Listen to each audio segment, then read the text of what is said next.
Normalement, ça devait être Franco, mais voilà, Franco est malade. Mais je pense vraiment que Dieu a prévu quelque chose de spécial pour nous aujourd'hui, en fait. Parce que pendant tout ce temps de louange, je me disais, mais tous les chants vraiment préparent vraiment ce que Dieu m'a donné à cœur pour nous ce matin. Alors, je veux juste nous inviter à prier. Puis, je vais prier, mais priez avec moi, vraiment, ouvrons nos cœurs vraiment à la parole de Dieu pour que vraiment Dieu puisse parler à nos cœurs. Soyons vraiment attentifs à ce qu'il veut nous donner ce matin. Seigneur, vraiment, on veut te demander, Seigneur, ce matin encore, de venir, Seigneur, de vraiment toucher nos cœurs, de vraiment toucher nos vies. Seigneur, parle sur nos vies, Seigneur. Vraiment, je te demande vraiment que ton esprit puisse agir librement dans ce lieu, Seigneur. Vraiment qu'il n'y ait pas d'obstacle à ce que tu puisses atteindre la personne que tu veux atteindre ce matin, Seigneur. Vraiment, tu peux relever, tu peux transformer des vies. Seigneur, ta parole est vie. Et Seigneur, nous voulons la proclamer ce matin, Seigneur. Amen. Amen. Juste en commençant, encore une fois, j'ai une petite vidéo que j'ai regardée comme ça m'est venu un peu par hasard, entre guillemets, sur YouTube, et ça m'a un peu inspiré, donc voilà, si on peut passer la vidéo, juste quelques secondes.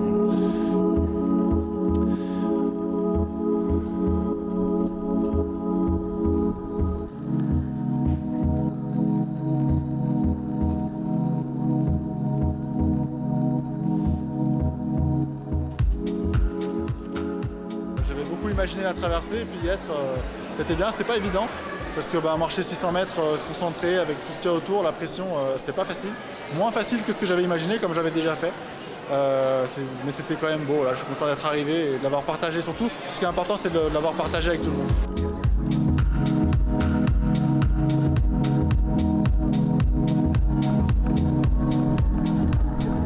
La motivation ici, c'est principalement de faire quelque chose de beau et de le partager. C'est d'apporter un nouveau regard aussi sur le patrimoine. C'est rendre vivant le patrimoine. En fait. Aujourd'hui, la difficulté, c'était déjà réussir à installer cette ligne, parce que techniquement, c'est compliqué en termes d'autorisation aussi. La difficulté pour moi, c'était plus le stress lié aux gens, en fait, au fait qu'il y ait beaucoup de monde. Après, les conditions étaient plutôt bonnes. Ça a été plutôt assez bien. Il n'y a pas eu de gros problèmes, pas eu de problème météorologique, ça a bien été.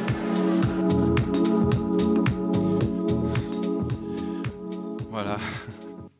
Moi, honnêtement, quand je regarde ce genre de choses, quand je vois des gens qui marchent sur un fil, une corde qui fait environ 2,5 cm de large, je me dis juste waouh, mais c'est vraiment incroyable. Bon, en tout cas, c'est pas du tout fait pour moi parce que moi, j'ai vraiment le vertige, c'est vraiment horrible. Mais ça m'a fait réfléchir en tout cas sur quelque chose. Je me suis dit, mais finalement, voilà exactement à quoi devrait ressembler notre vie avec Dieu. Une vie, finalement, où notre seule sécurité n'est pas un gros compte en banque ou une bonne assurance vie, etc., mais où notre véritable sécurité, c'est de marcher par la foi dans tout ce que Dieu nous demandera de faire. Et le titre de ma prédication, du coup, ce matin, c'est « Ose marcher par la foi ». Ici, on vient de voir un funambule marcher sur une corde au-dessus du vide. Et bon, alors je ne sais pas si tout le monde trouve ça extraordinaire. En tout cas, moi, je trouve ça extraordinaire. Tous ceux qui étaient en bas devaient être vraiment émerveillés. Mais imaginez-vous assister finalement à cette scène lorsque Jésus marche sur l'eau. Honnêtement, je ne sais pas vous, mais je ne sais pas comment j'aurais réagi personnellement. Là, on voit un funambule qui marche sur une corde et on trouve ça extraordinaire, mais voir Jésus marcher sur l'eau, ça devait être quelque chose de dingue, même effrayant, parce que quand on voit les disciples, ils croient carrément que c'était un fantôme. Je me dis, ça devait tellement être extraordinaire que ça devait même presque faire peur. Mais Jésus, vraiment, dans cette histoire-là, nous apporte un enseignement. Et je vous invite à regarder vraiment ce matin avec moi ce texte qui se trouve dans 3 endroits différents de la Bible, dans 3 évangiles. Mais ce qui est bien, c'est que dans chacun des 3 récits, on a des détails supplémentaires. Il vit que ses disciples avaient beaucoup de mal à ramer, car le vent leur était contraire. Vers la fin de la nuit, il se dirigea vers eux en marchant sur les eaux. Il voulait les dépasser, mais quand ils le virent marcher ainsi sur l'eau, ils crurent que c'était un fantôme et se mirent à pousser des cris. En effet, tous l'avaient aperçu et étaient pris de panique. Aussitôt, il se mit à leur parler. « Rassurez-vous, leur dit-il, c'est moi, n'ayez pas peur. » Puis il monta auprès d'eux dans la barque. Le vent tomba, ils en furent frappés de stupeur, car ils n'avaient pas compris ce qui s'était passé au sujet des pains. Leur intelligence avait été aveuglée. Je voudrais prendre mon premier point, c'est une invitation sans obligation. Mais d'abord, permettez-moi un peu de vous remettre un peu dans le contexte complet du récit qu'on vient de lire. Nous sommes dans le début du ministère de Jésus.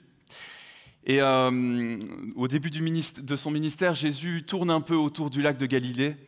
Et Jésus vient tout juste de nourrir 5000 hommes et femmes avec 5 pains et 2 poissons. Et c'est là qu'on arrive au début de ce nouveau récit. Et je vais juste reprendre les 2 premiers versets. Aussitôt après, donc après cette multiplication des pains et du poisson, Jésus obligea ses disciples de remonter dans la barque pour qu'ils le précèdent de l'autre côté du lac vers Bethsaïda, pendant que lui-même renverrait la foule. Après l'avoir congédié, il se rendit sur une colline pour prier. Dans toute cette agitation miraculeuse de cette multiplication, j'imagine cette foule et les disciples en stupéfaction totale et dans une euphorie extrême. Ils viennent de manger du pain et du poisson qui est littéralement tombé du ciel. Et Jésus va stopper net cet engouement en les obligeant carrément à prendre le bateau et à rejoindre l'autre rive. Ça me fait penser un peu, vous savez, lorsqu'on emmène nos enfants, alors moi j'ai pas d'enfants, donc je dis les enfants, dans des plaines de jeux ou dans des endroits où ils peuvent vraiment s'amuser, alors ils s'amusent à fond, etc. C'est le bonheur pur pour ces enfants. Et puis d'un seul coup, comme un orage, leurs parents leur disent « Mais maintenant on va rentrer ». Et là c'est souvent le drame, vous allez « Non, je veux pas partir et tout ». Et je suis sûr que dans cette histoire, en fait, on se retrouve dans la même situation. Ici, ça doit sûrement être pareil, parce que Jésus ne leur laisse pas le choix. La Bible nous dit, il les oblige à monter dans la barque. Ça veut quand même dire qu'à mon avis, les disciples ne voulaient pas quitter Jésus, ne voulaient pas partir de ce moment miraculeux. Il leur dit, non, maintenant, vous montez dans cette barque et vous partez, point final. Et puis on voit que Jésus renvoie finalement cette foule et part s'isoler sur une colline pour prier. Et on continue un peu dans le texte, versets 47 à 52. À la tombée de la nuit, la barque se trouvait au milieu du lac, et Jésus était resté seul à terre. Il vit que ses disciples avaient beaucoup de mal à ramer, car le vent leur était contraire. Vers la fin de la nuit, il se dirigea vers eux en marchant sur les eaux du lac. Il voulait les dépasser, mais quand ils le virent marcher ainsi sur l'eau, ils crurent que c'était un fantôme et se mirent à pousser des cris. En effet, tous l'avaient aperçu et étaient pris de panique. Mais aussitôt, il se mit à leur parler. « Rassurez-vous, leur dit-il, c'est moi, n'ayez pas peur. » Puis il monta auprès d'eux dans la barque. À ce moment-là, le vent tomba et ils en furent frappés de stupeur, car ils n'avaient pas compris ce qui s'était passé au sujet des pains. Leur intelligence avait été aveuglée. Dans tout ce texte, il y a plusieurs choses que je dirais insoupçonnées. Parfois, on lit notre Bible et puis on passe sur ce truc, on se dit « Waouh, c'est vraiment génial ».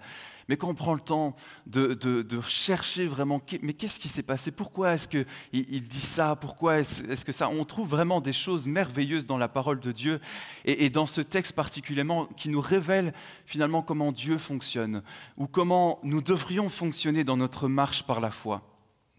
La première des choses, c'est qu'on voit que Jésus va maintenant lui aussi traverser le lac. Il envoie d'abord ses disciples, il va prendre un temps dans la prière, mais maintenant il va lui-même traverser le lac.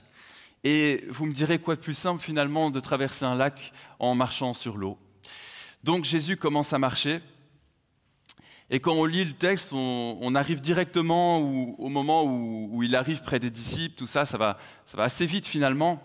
Mais ce qu'on ne se rend pas toujours compte, c'est que quand on prend un peu aussi la géographie, en tout cas le lac de Galilée fait 21 km de long. Et là, il dit, ils sont à la moitié du lac. Jésus était sur une colline. Donc à partir du moment où il dit Jésus partit, il fait peut-être environ 10 à 12 km à pied pour arriver jusqu'aux disciples. Donc on peut imaginer les disciples qui voient de loin une petite chose arriver et puis ils disent oh, « c'est un fantôme, c'est quelqu'un ». Mais une chose intéressante à relever, c'est que Jésus voulait les dépasser. Jésus, lui, tout ce qu'il voulait, c'est simplement rejoindre l'autre rive sans forcément retourner avec les disciples dans la barque. Lui, il se dit, bon, bah eux, ils rament, hein, ils vont bien ramer jusque demain matin. Moi, je vais traverser et puis on se rejoindra de l'autre côté. Mais Jésus, finalement, ce qu'on voit, c'est qu'il ne va s'arrêter que pour une seule raison, c'est parce que les disciples vont l'interpeller. Jésus peut passer à côté de la barque de ta vie, mais si tu ne l'invites pas à monter dedans, il continuera simplement son chemin. Cette vie que Dieu veut t'offrir, cette nouvelle vie que Dieu veut t'offrir, n'est qu'une invitation. La Bible te fait une invitation. Il n'y a aucune obligation. Jésus ne force personne. Il t'invite réellement dans cette nouvelle vie. Il y en a parfois avec qui je parle et puis voilà, c'est pas forcément des chrétiens et puis ils disent mais moi je m'en sors bien tout seul, je m'en sors bien dans toutes mes galères, etc. Mais Jésus n'a aucun problème avec ça. Si tu veux te débrouiller tout seul dans tes problèmes, eh ben, débrouille-toi tout seul. Mais Jésus te fait une invitation. Jésus ne te force pas, Dieu ne te force pas. Mais si par contre tu décides de faire monter Jésus dans la barque de ta vie, Dieu a une solution pour toi. Dieu a une autre vie pour toi. Dieu a une sécurité éternelle à t'apporter. Et ça se concrétise encore. On va prendre maintenant le texte de Jean 6. Vous allez comprendre encore mieux ce que je viens de dire. Jean 6, versets 16 à 21. Le soir venu, ses disciples descendirent au bord du lac. Ils montèrent dans une barque pour traverser le lac et se rendre à Capernaum. Il faisait déjà nuit et Jésus ne les avait pas encore rejoints. Le vent soufflait avec violence et le lac était agité. Après avoir ramé environ 5 kilomètres, ils virent Jésus qui marchait sur l'eau et s'approchait de la barque. Ils eurent peur. Mais Jésus leur dit « C'est moi, n'ayez pas peur ». Ils voulurent alors le prendre dans la barque et aussitôt, celle-ci aborda à l'endroit où ils allaient. Lorsque Jésus monte dans la barque, en un instant, leur barque arrive à destination, alors qu'ils étaient à la moitié du chemin. Ici, on voit un miracle. Souvent, on passe au-dessus, mais c'est clairement un miracle. Jésus monte dans la barque et d'un seul coup, ils arrivent à destination. Selon moi, ce détail est là pour nous révéler que lorsque nous faisons monter Jésus dans notre barque, nous avons atteint le but de notre vie. Le but ultime de notre vie, c'est que Jésus monte dans la barque. Et une fois que c'est lui qui dirige notre barque, c'est lui qui dirige notre vie, alors nous avons atteint le but de notre vie. Alors vous me direz, mais oui, mais alors on fait quoi du reste de notre vie? Mais non. C'est pas simplement qu'après on n'a plus rien à faire, on n'a plus rien à vivre, etc. C'est pas ça. C'est juste que lorsqu'on fait cet appel à Jésus, lorsqu'on lui demande réellement de rentrer dans notre barque, de diriger notre vie, et qu'il commence finalement réellement à la diriger véritablement, alors on a atteint le but de ce que Dieu veut faire dans la vie de chaque personne, de chaque être humain. Dieu désire plus que tout au monde être en relation avec sa création. Et lorsque on fait monter Jésus dans notre barque, nous avons atteint le but que Dieu veut atteindre avec nous. Dieu veut désespérément être en relation chaque jour avec toi, mais il ne te forcera jamais. C'est ce libre arbitre que Dieu te laisse. Et lorsqu'on commence à être en relation avec lui, alors on commence réellement cette marche par la foi. On commence à croire que Dieu a réellement payé le prix à la croix. Et à ce moment-là, on commence à vivre une vie qui a de la saveur, une vie qui est tout autre que ce qu'on pouvait imaginer. Mais un point important quand on marche quotidiennement par la foi, c'est d'avoir la foi, de croire que Jésus ne m'abandonne pas dans ma situation. Et c'est mon deuxième point. Ce matin, j'ai vraiment voulu faire un message simple. Parce que parfois, Dieu se cache dans la simplicité, mais la simplicité nous fait tellement du bien. Ce message m'a fait tellement du bien. Mon deuxième point, Jésus te voit. Examinez bien le texte et le contexte. Je vous relis le passage. Jésus était resté seul à terre. Il vit que ses disciples avaient beaucoup de mal à ramer, car le vent leur était contraire. Vers la fin de la nuit, il se dirigea vers eux en marchant sur les eaux du lac. Il voulait les dépasser. Il y a un miracle dans ce texte et on passe souvent au-dessus sans y prêter garde. C'est juste ces deux mots, il vit.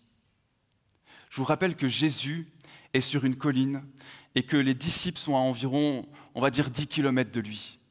Juste pour comparaison, un aigle a une vision tellement bonne qu'il peut voir à 1 km de distance un objet de 10 cm. Pour l'être humain, on peut voir un objet de 26 cm à 1 km. Donc faites fois 10. C'est impossible. Comment est-ce que Jésus peut voir une barque au milieu de la nuit, au milieu d'une tempête? C'est impossible. C'est pas possible. C'est un véritable miracle. Et ce miracle, il est toujours d'application aujourd'hui. Parfois on se dit, où est Dieu dans ma vie?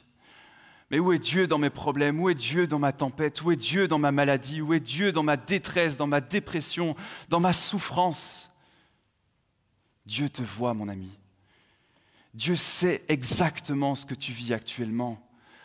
Même quand tu penses que tu es au fond du trou de ton problème, tu te dis, mais ici c'est fini, jamais je ne m'en sortirai. C'est comme si tu étais fait prisonnier dans une cage qui coule dans l'océan et personne ne pourra jamais te reprendre. Tu vas couler à vie. Tu dis personne, plus personne ne pourra m'aider. Dieu m'a oublié et m'a délaissé.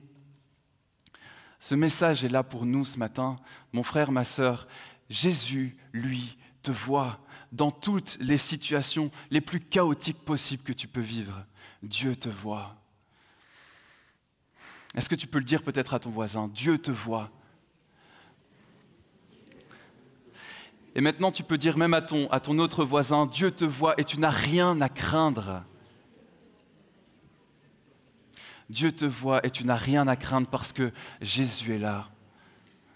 Dieu te voit, mon ami. C'est une parole qui m'a tellement fait du bien. Je trouve que c'est une parole de bénédiction. Je suis là, je suis dans ma détresse, je suis dans un désert, mais Dieu me voit, Dieu est là. C'est le début. Souvent, c'est ce qu'on oublie. Mais Dieu me voit dans toutes mes situations. Je ne sais pas vous, mais ça me fait vraiment du bien.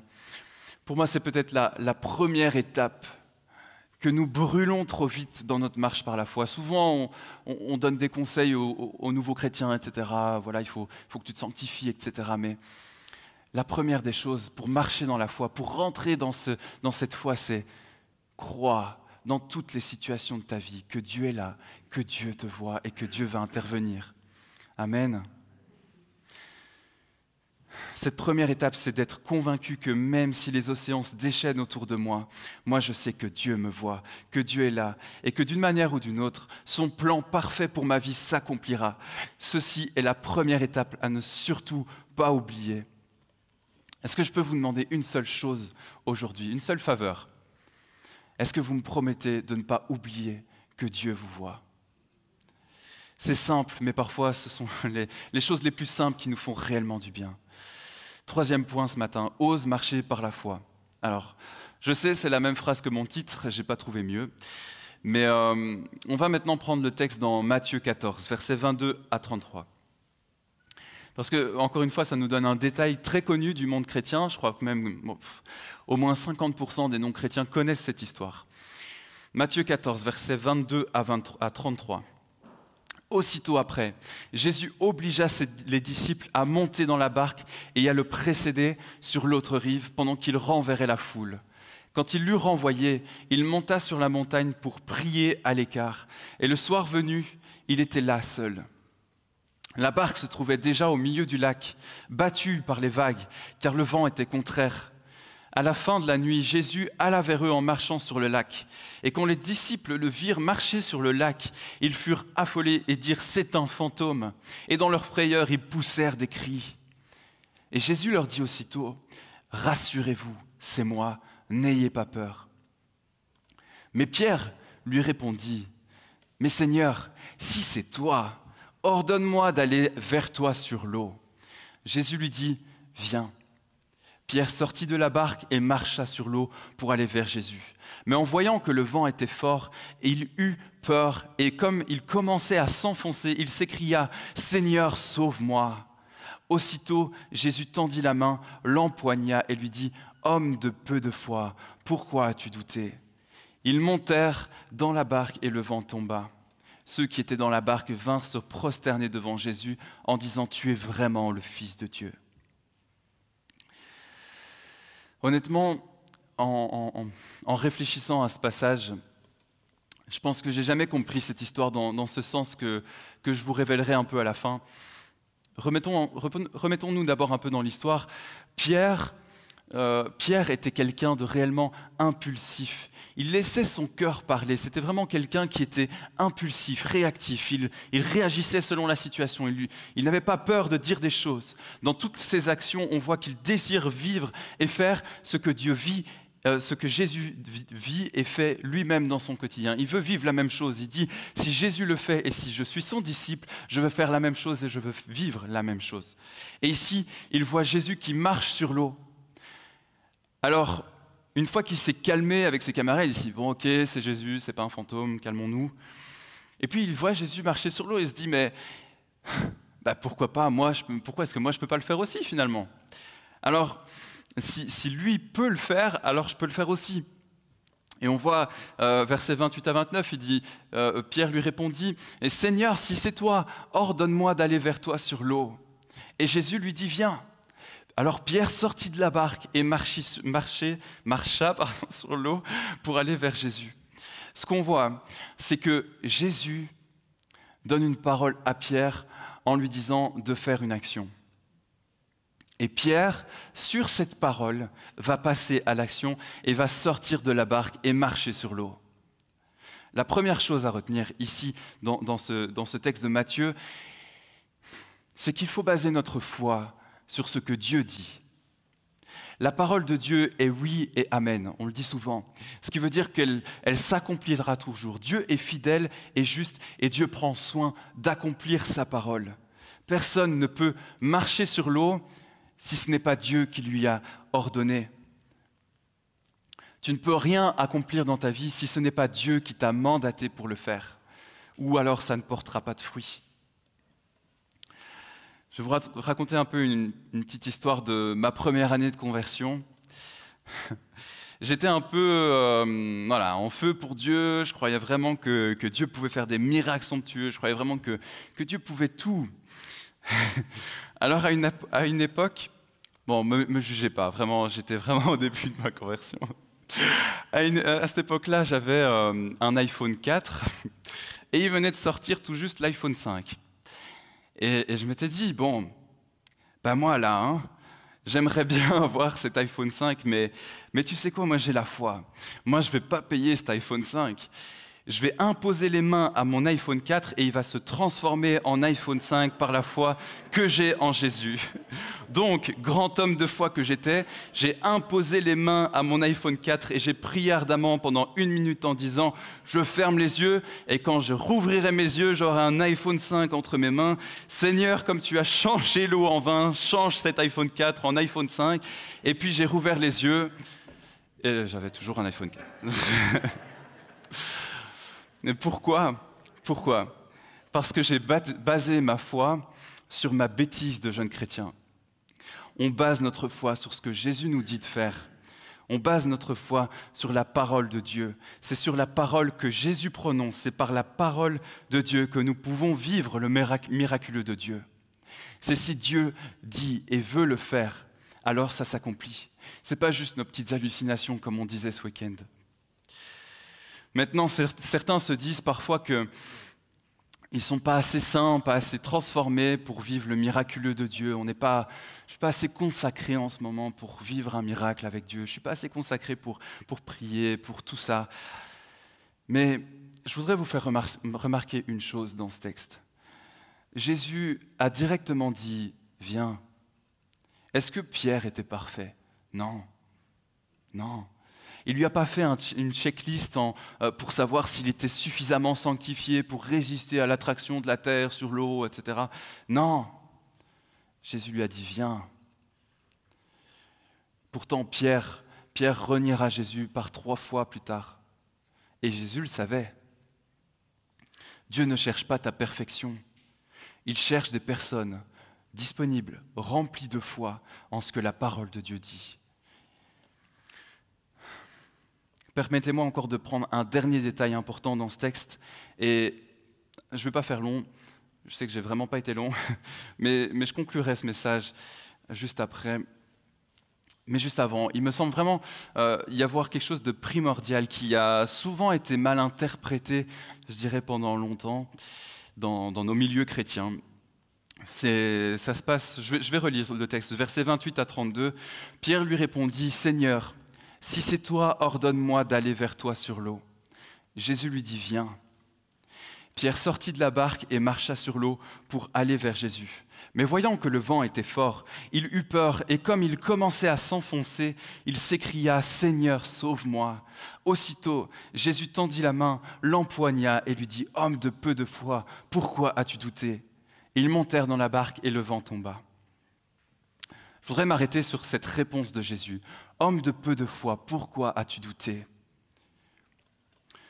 Selon vous, à main levée, je vais vous poser la question, qui croit que c'est un reproche? Levez la main. Qui croit que Jésus fait un reproche à Pierre? Personne? Là-bas? Quand même? Oui. Qui croit maintenant que Jésus lui fait un compliment? Ah, il y a beaucoup de neutres en fait, beaucoup de Suisses.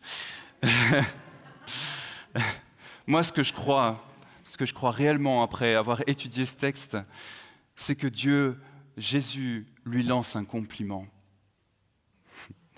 Moi, ce que je pense que Jésus dit à Pierre à ce moment-là, c'est plutôt dans ce sens-là, c'est Pierre, homme de peu de foi, c'est dommage, tu étais bien parti, il te manquait un tout petit peu, mais bravo, tu as eu la foi en ma parole, tu as marché sur l'eau.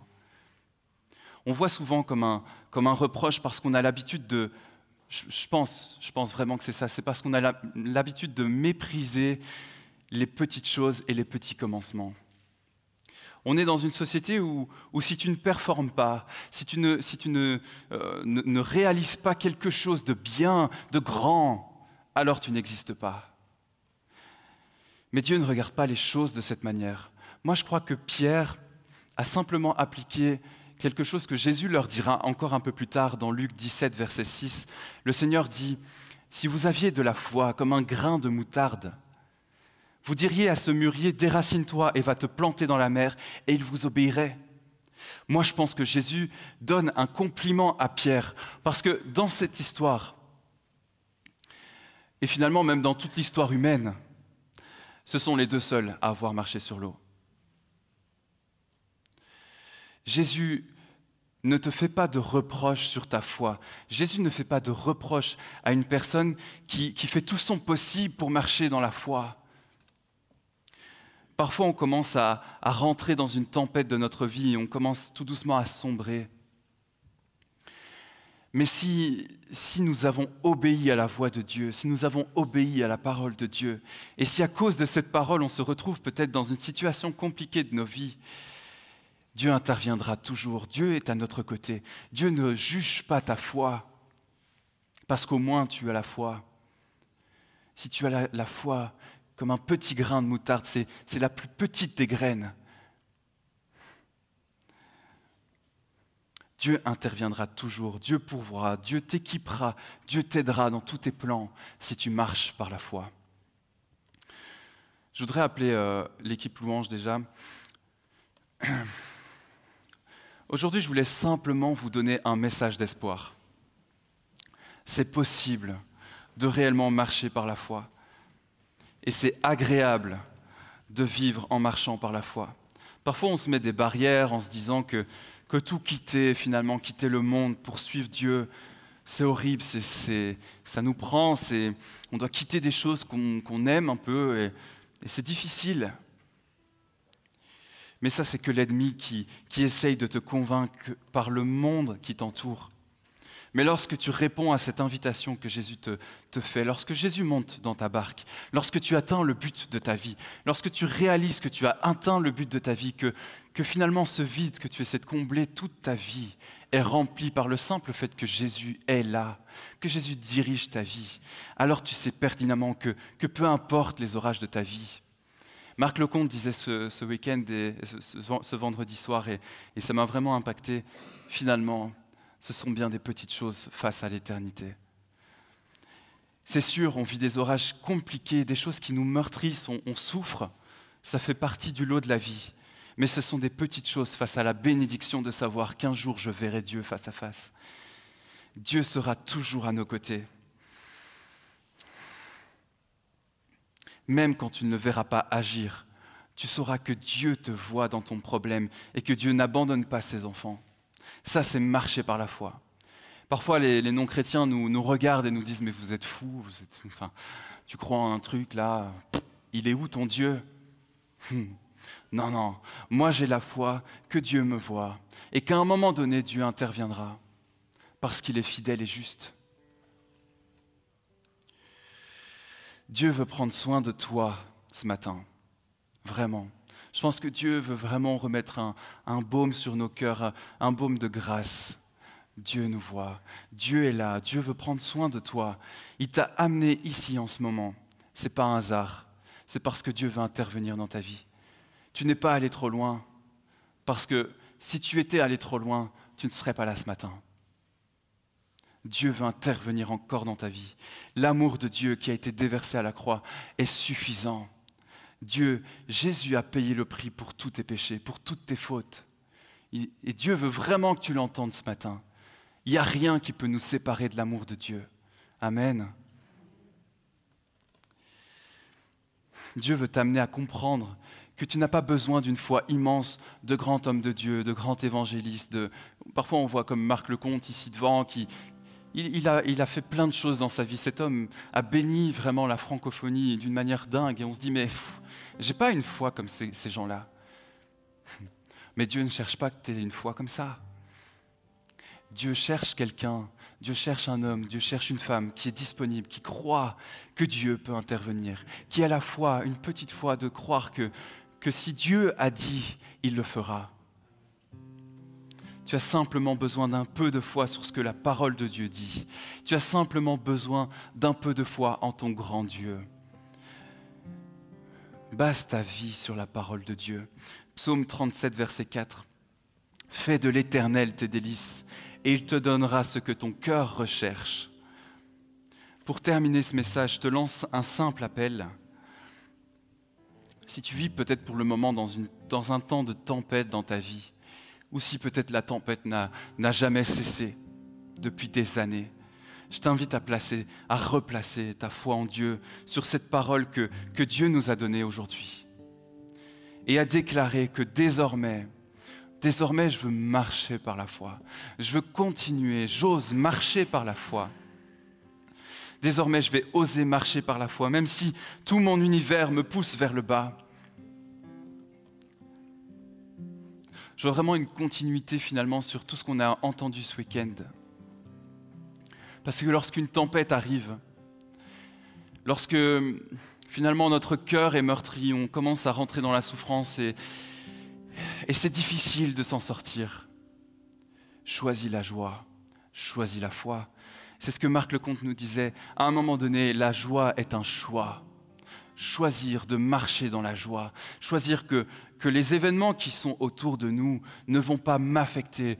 Jésus est présent au milieu de nous et Jésus est présent dans ma vie. Je décide de marcher par la foi, de croire que Dieu va agir. Je décide vraiment par la foi de marcher dans cette joie que Dieu me donne en toutes circonstances.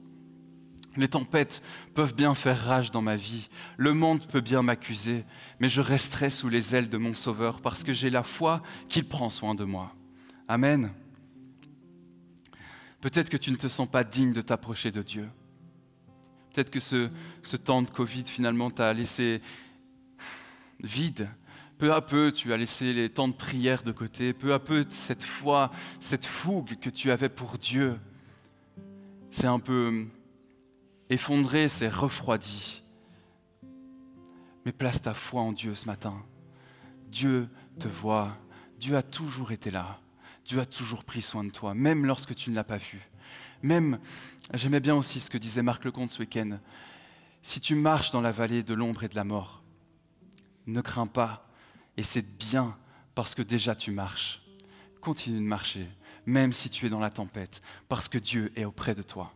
C'est vraiment juste le simple message que je voulais vous donner ce matin.